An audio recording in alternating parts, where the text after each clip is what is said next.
Hello, everyone. This is Dr. B from Steps to the Future. Thank you so much for being here this evening. You get me for college and career conversations. So tonight's episode is going to be about some of the upcoming changes to the Common Application. For those of you that are not familiar with the Common Application, it is an application platform that more than 900 colleges use in order for students to apply to college. And it's called the Common Application because there are certain parts of the application that are common to every college that uses this particular platform. I had the opportunity, along with hundreds of my colleagues, to attend some webinars in the last couple of weeks detailing these changes. And I just wanted to share these changes with you in a short session this evening. So hopefully you will come back after the quick branding message and join me for college and career conversations, some changes in the Common Application. So come right back and we'll have that quick discussion.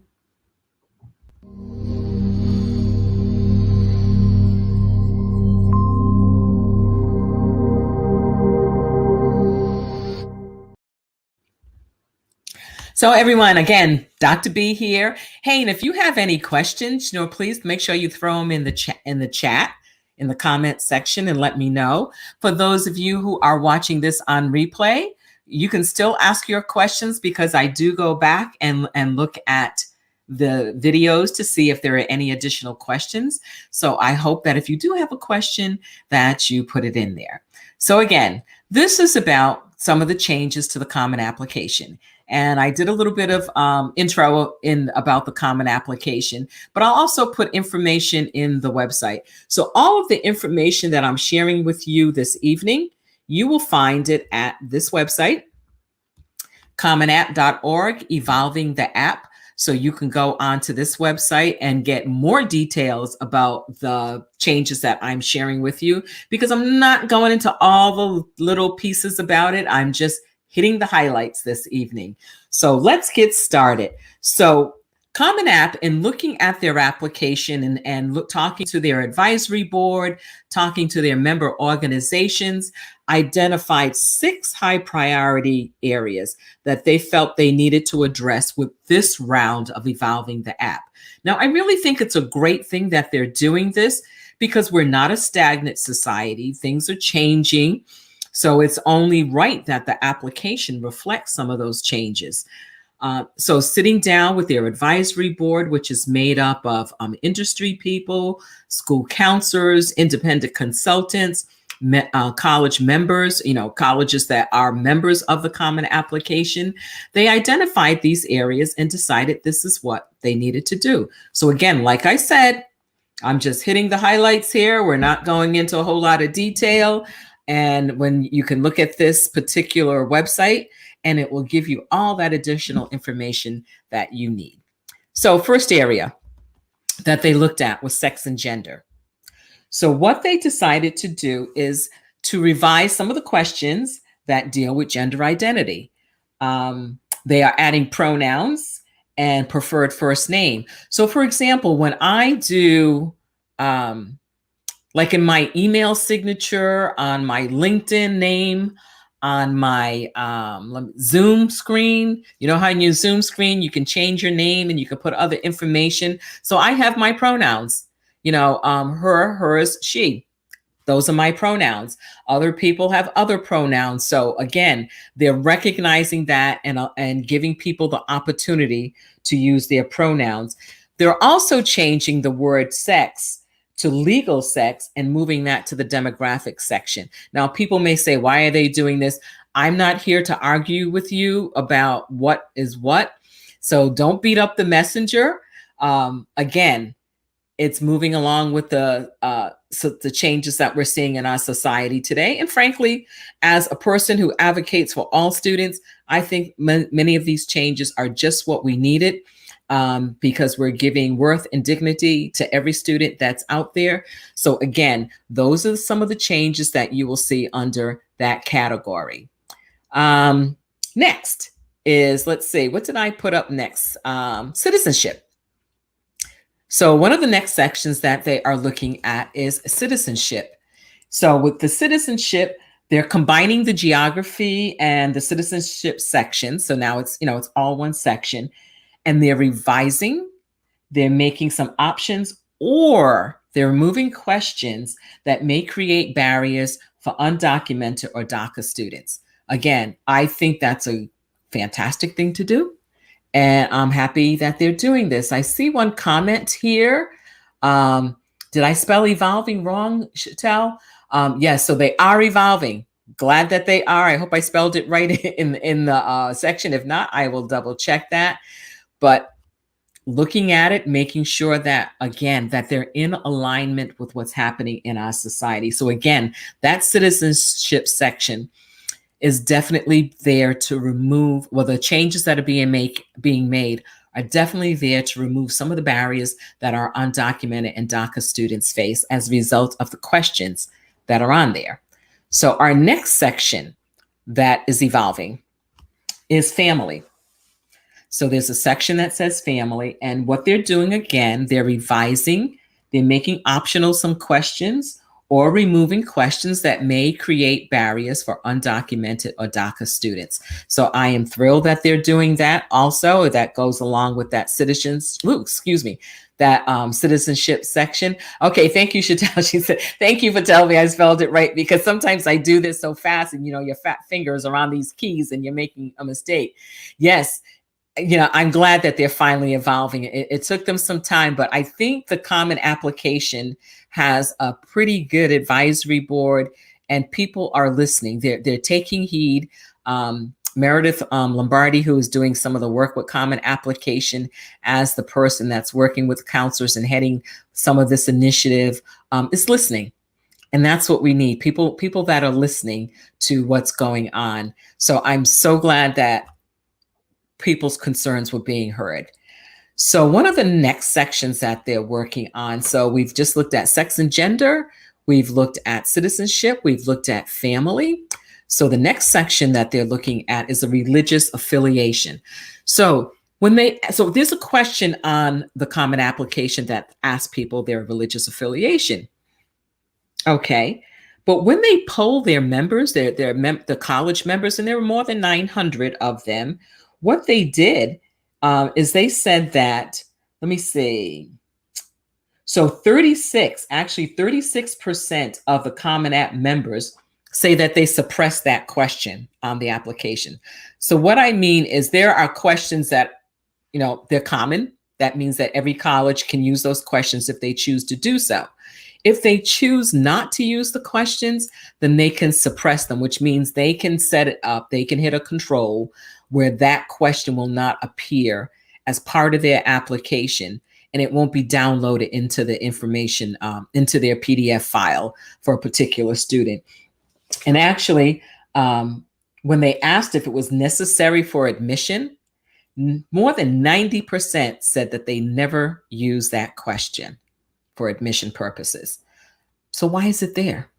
So again, listening to their members, listening to their advisory board, the Common Application decided to remove the question on religious preferences.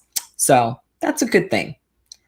The next section that they worked on was military discharge. So again, using data, paying attention to data is so good. Asking people questions and then using that information to determine how you're going to move forward is even better. So again, when asking their member colleges, how often do they use this question about military discharge, about the nature of somebody's military discharge if they had military service?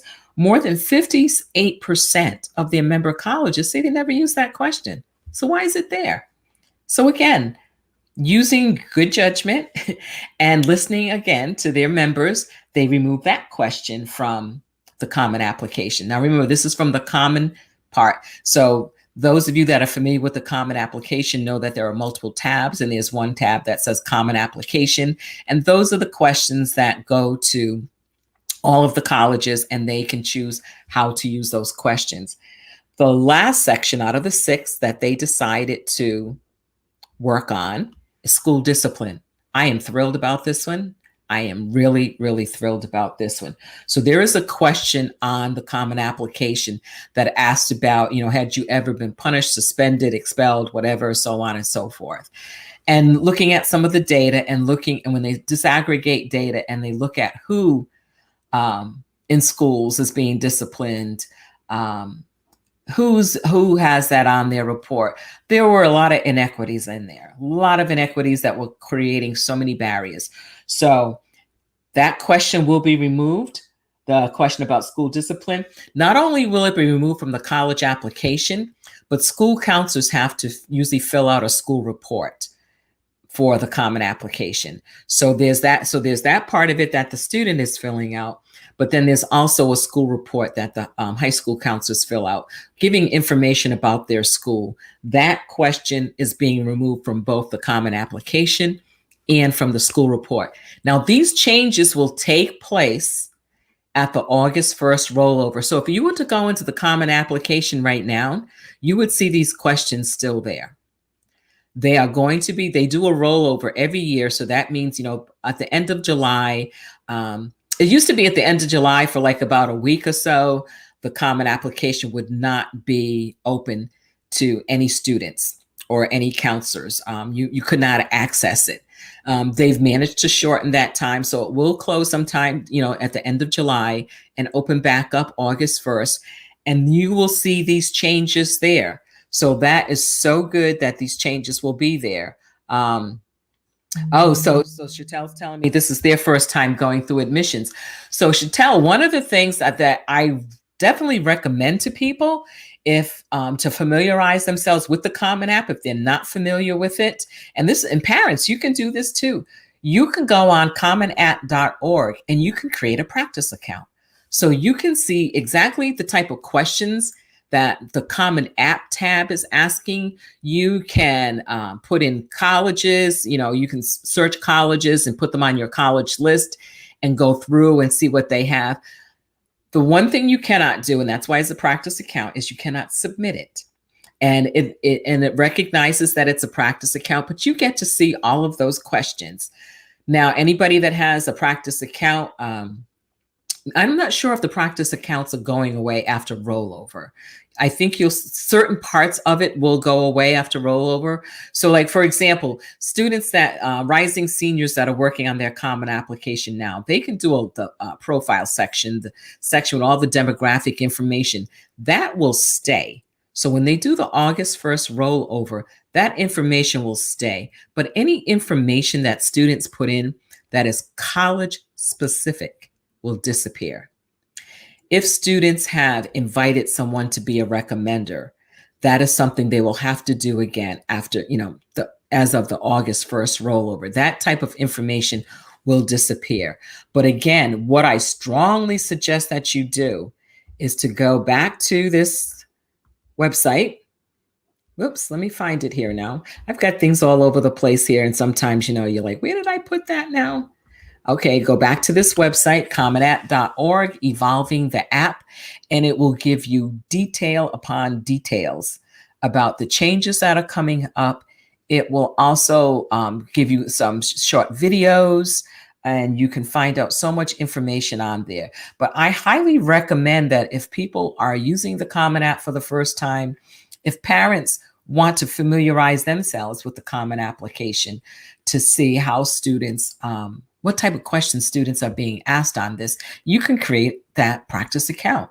I mean, I have a practice account and I go on there frequently because if I want to find some information about a school and I want to see, well, what is this school asking? What are their supplemental essay questions?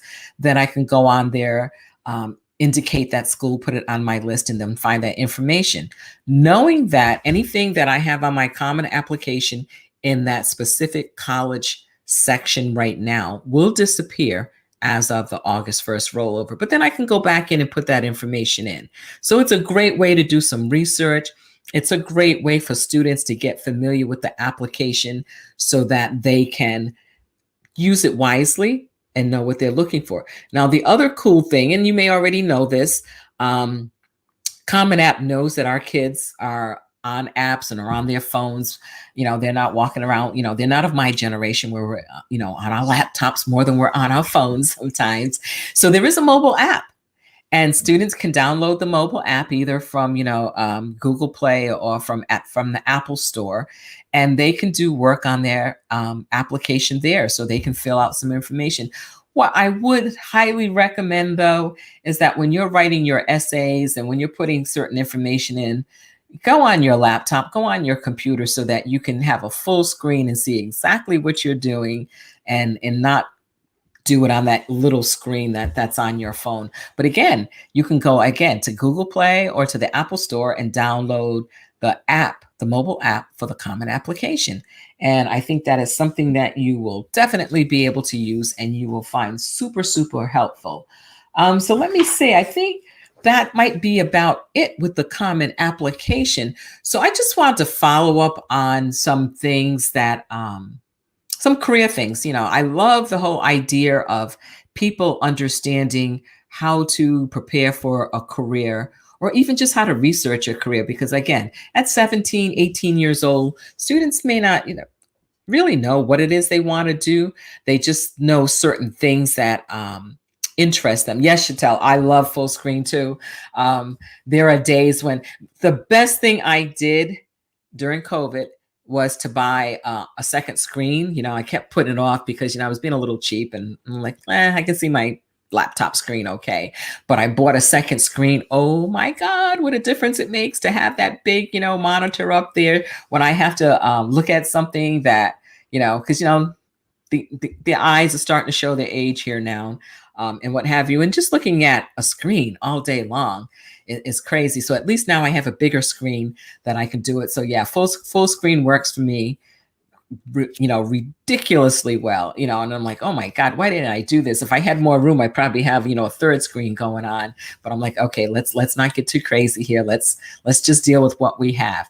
So getting back to the career piece, I think it's so important that students think about what are they interested in, but how do you find out? So think about, when you were growing up, Chantel, how did you find out about careers? Was it something that, you knew what you wanted to do? Did you talk to someone? Did you read a book? Was there a program? What was it that helped you find out about careers? So I'm a big proponent of reading. You guys know that already. I love the whole idea about reading, and I think it's incredibly important that people read all the time. And I think it's so important that people use their public libraries. I love my community service hat that I wear as the chair of the Board of Trustees for the Cumberland County Public Library System. Yes, I'm going to put a plug in there for our wonderful 8 branches. Right now, they're doing their summer reading program. So those of you that live in Cumberland County, you need to be joining into this summer reading program. But I was in the library the other week for a meeting and came upon this book. And I didn't know this series existed. Now, you guys know I was going to talk about a book. If I'm not talking about a book, my guest is talking about a book. So here's the book that was on the shelf. So hopefully you'll be able to see this, but I think I have the title in there. So it's Becoming an Interior Designer by Kate Bolick.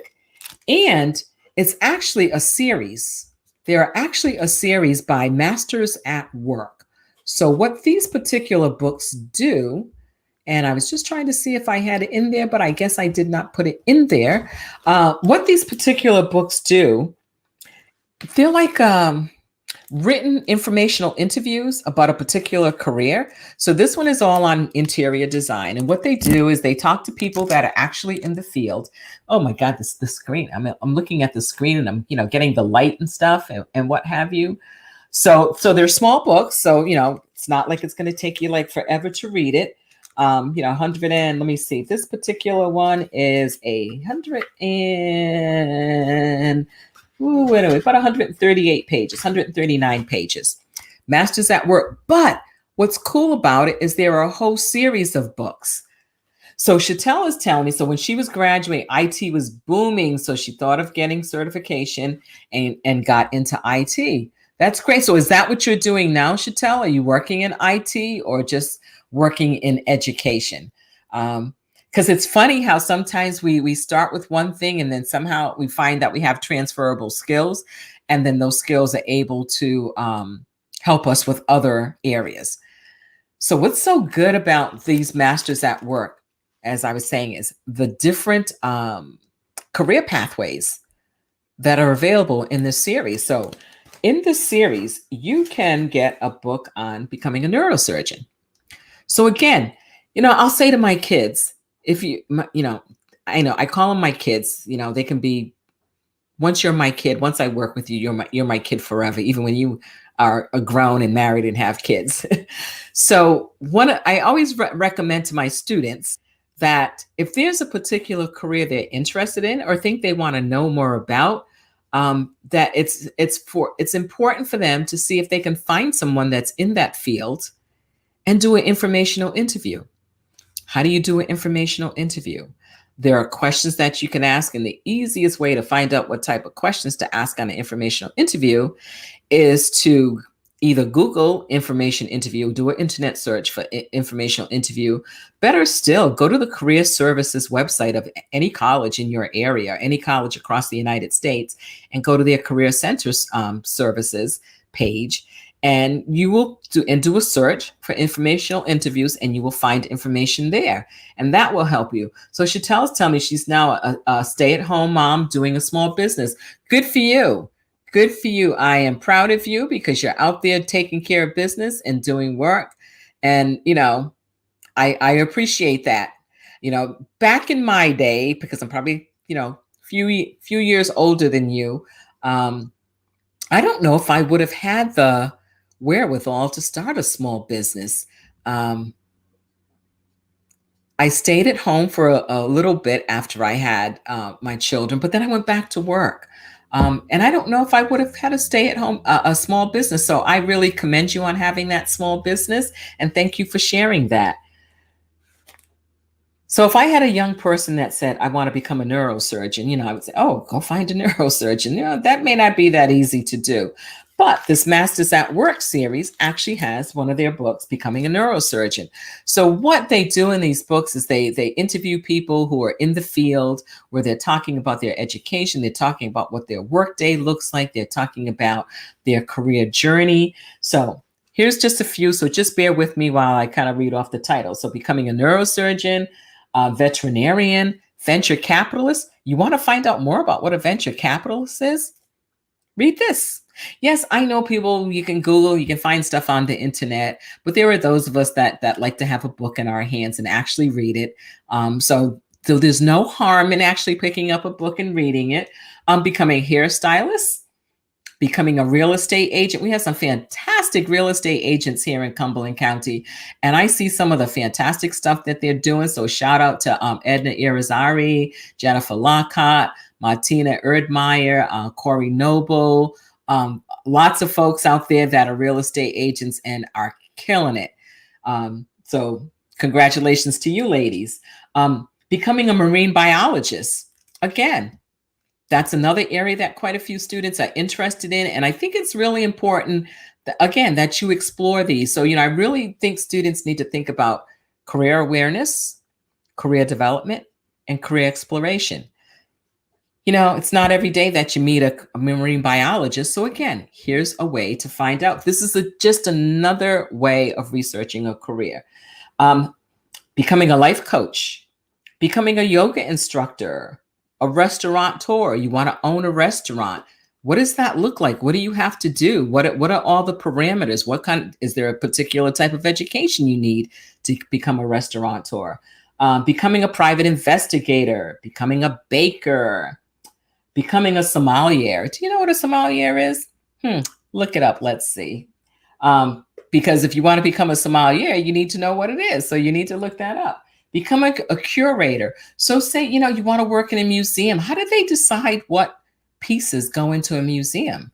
So that's what a curator would do. That's one of the things a curator could possibly do. So how do you get into that? What does that look like? So again, the Masters at Work series, check on that. So this one's becoming a fashion designer. This one is becoming an interior designer, becoming a sports agent. Every athlete that's a professional athlete needs a sports agent. becoming a firefighter, becoming a nurse, becoming a video game designer. If you didn't have a chance to see the interview that I did with Caleb Smith, who is the co-owner of esports business in Cary, North Carolina, please make sure you go back into the videos and check that out. And actually, I'll put it in the show notes so that you can see it. But again, becoming a video game designer, what does that look like? What do you have to do? What do you have to major in? What kind of courses do you have to take? Do you have to know math? Do you have to know English well?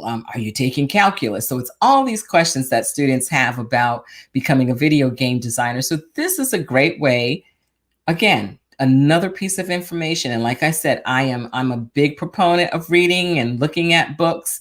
So I love this series. Becoming a midwife. Now that's interesting. You know, that's becoming more and more common in the United States. You know, there are countries around the world where being a midwife has always been a valued and respected occupation. And now we're starting to see more of that in the United States. And last but not least in this series, and I'm sure there will be more coming, becoming a teacher. Yes. You know, I was a teacher at one point, so I love that idea. So again, this whole series, Masters at Work, and I would strongly suggest checking out to see if it's at your local public library first. And if not, I'm sure there is some online bookstore that you can purchase this from. But I really think it's important that people use their public libraries. You know, put your tax dollars to work because they're already out there working for you.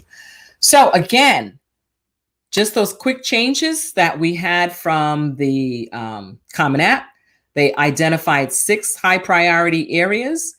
And just very quickly, they looked at the area of gender, sex and gender. They made some changes. They made changes on citizenship, primarily to remove barriers for undocumented and DACA students. Same thing with the family section. Religious affiliation, when they did their survey of their member colleges, they found out that, you know, there were a large number of their member colleges that don't even use this question. So why is it on the application? So I think that makes a lot of sense to get rid of it. And this is just a recap for those of you that already listened. Military discharge, again, a question that many of the member colleges did not use or suppressed. So again, why is it on there? So they took it off. And the last one of the 6 high priority areas that the Common Application did look at was school discipline. I personally am glad that they took school discipline off of there. So hopefully that will be something that will stay off, and there'll be other changes coming. And again, the website where you can find out more information about this, more detail, is the commonapp.org/evolving the app.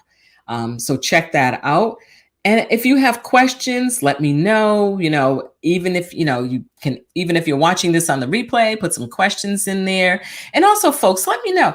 So I'm still working on my Representation Matters playlist, where I'm having guests come in and talk about their careers. And I am focusing on Black and Brown career professionals because I think it's important that students see people that represent them. Because as I said, when I was a student coming up in the public school systems, I did not have my first teacher of color until I was in the 7th grade.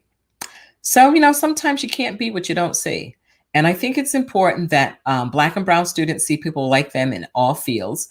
But I also think it's important that all students see Black and Brown people in all fields. So if there's a particular career that you'd like to learn a little bit more about, or you'd like to have me to have a college and career conversation about that particular career, let me know. And then I'll, you know, do some research and put my folks out there to help me find somebody in that particular field and bring that to you.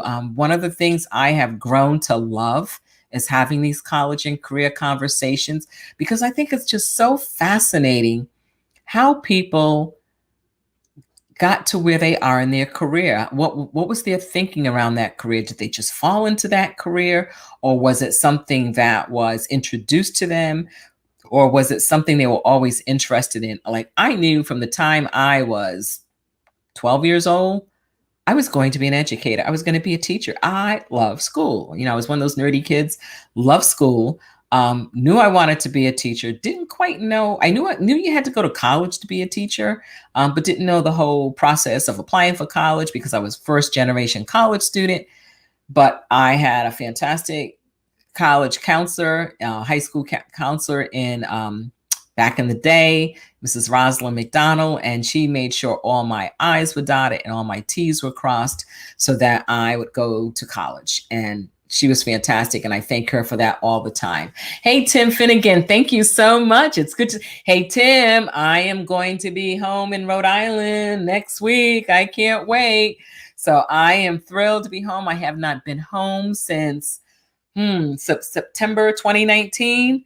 So yes, I will be back on Rhode Island soil. So I'll be going to Dell's Lemonade. I'll be eating Portuguese sweetbread. I'll be going to Federal Hill to get some really good Italian food. So I am so looking forward to going home. So Chatelle is interested in anthropologists. Okay, I am going to look for a person that is an anthropologist and see about bringing that to you, because again, that's really interesting.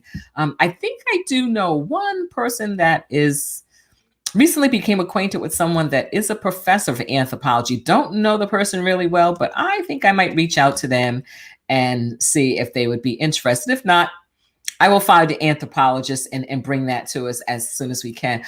Tim, I miss you guys too. You know, I have to come home because I don't want to lose my Rhode Island accent, you know? So I have to come home so I can say like you guys and, you know how we talk in Rhode Island. So I got to get home and get my accent, keep my accent strong and stuff, and taste all the delicacies that we have throughout the state of Rhode Island. And just can't wait to get there and see that big blue bug when I'm driving on 95 next week. So folks, I thank you so much for joining in. And for those of you that are on the replay, please make sure that if you have questions, that you put those questions in the comment box, and I will see them because I do go back and read these questions. So I really hope that this was useful to you in some kind of a way and gave you a little bit of information. Also, Chatelle was telling us that, let's see. Oh, wrong comment. I got Tim's comment up there first. Yes, Chatelle, Rhode Island is fun. It is fun. It's a small state, but it's mighty. And, you know, we're actually the smallest state in the Union, the smallest state in the United States land-wise.